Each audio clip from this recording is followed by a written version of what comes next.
Justin found a weird MP3. It can accurately predict the future. Everything it broadcasts is happening right now.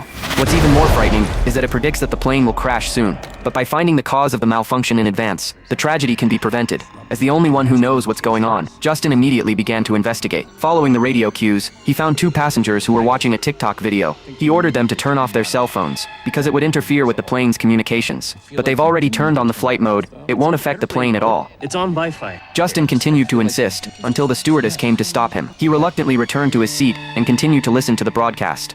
Someone is going to the Russian ruling mafia, but the mafia probably knew everything. They were on the plane in advance, ready to attack Flight 1015, and to make this man disappear. There was also a police officer on the plane. Can't confirm if he had anything to do with this. Justin's been looking around like a man possessed. He asked the man he met earlier if he was an air marshal, but he denied that he was a retired pilot. He had to keep checking, and he found two men in the front row who looked like fighters. He secretly checked their packages, but he accidentally woke them up.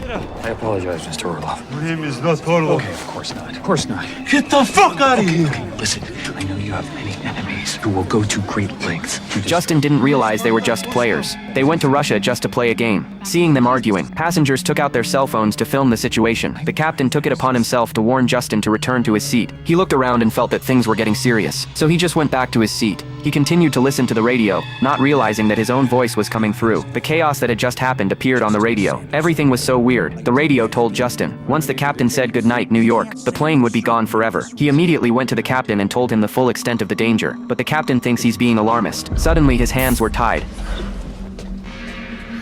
Mr. Sanderson, I'm placing you under arrest. You're the air marshal? You're being restrained because of your threats against this aircraft. It turns out there really are police on the plane. Justin was escorted back to his seat. The policewoman is standing guard. It was coming up on 11:15. Justin began to feel uneasy, because the plane was about to crash. He tried to convince the policewoman, but she didn't believe him, and that's when the captain called her away. Justin took the opportunity to pick up the radio. He flipped the switch again. The mystery of Flight 1015 endures in our imagination because we have so many pieces of the puzzle.